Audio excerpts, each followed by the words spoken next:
Sir आज तुम्ही दिल्लीमध्ये आलेला काय वाटतं एक विशेष मेसेज देणार? दिल्लीमध्ये लोकांमध्ये परिवर्तनाची आस दिसते.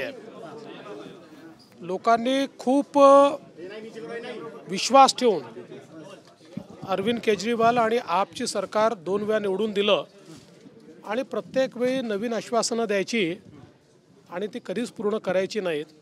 सुरुवातीला त्यांचा जो काही भोळा बाबळा अशा प्रकारचा अवतार होता त्याला जनता भाळली, पण आता जनतेसमोर त्यांचा बुरखा फाटलेला आहे. दिल्लीची जनता लोकसभेमध्ये जशी भाजपच्या सोबत राहिली, आता विधानसभेतही त्यांना परिवर्तन हवं आहे. त्यामुळे निश्चितपणे दिल्लीमध्ये यावेळी भारतीय जनता पक्षाचं सरकार येईल हे मला निश्चितपणे दिसतं आहे. आज आता मी एक सभा रोहिणीला केली आणि आता मराठी प्रकोष्ठची सभा झाली, ज्या ठिकाणी सगळे मराठी लोक होते.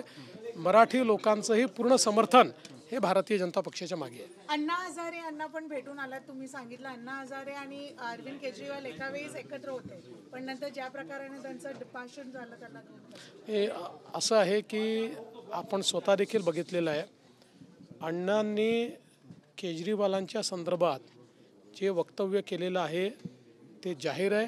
आताही अण्णांनी त्याच प्रकारे सांगितलेलं आहे की कुठेतरी माझ्या आंदोलनाचा फायदा घेऊन स्वतःचा स्वार्थ अरविंद केजरीवाल यांनी त्या ठिकाणी पूर्ण केला.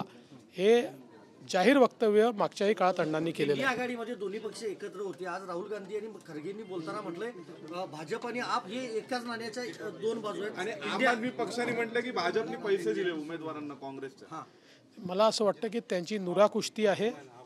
एकमेकाला मदत कशी करता येईल अशा प्रकारचाच त्यांचा प्रयत्न आहे. एका नाण्याच्या 2 बाजू आहेत. हे लोकसभेमध्ये सोबत असतात, विधानसभेत वेगळे असतात, पुन्हा विधानसभा संपली की सोबत असतात. आमचा काँग्रेस आणि आप या दोघांशी कधी संबंध आला नाही, त्यांच्याशी कधी युती झालेली नाही. हे दोघेही आमचे विरोधक आहेत. आमचे विरोधक म्हणजे दिल्लीचेच विरोधक आहेत, कारण यांनी दिल्लीचा सत्यानाश केला आहे, त्यामुळे दिल्लीचे विरोधक.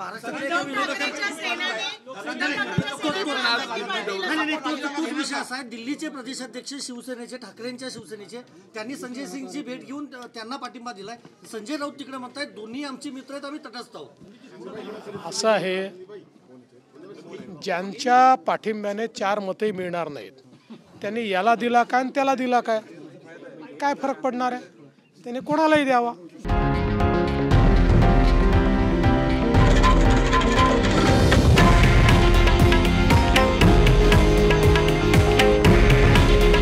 हे आहे देशातील नंबर 1 न्यूज नेटवर्क आणि आपण पाहत आहात TV9 मराठी. काळजी तुमची, हित महाराष्ट्राचं.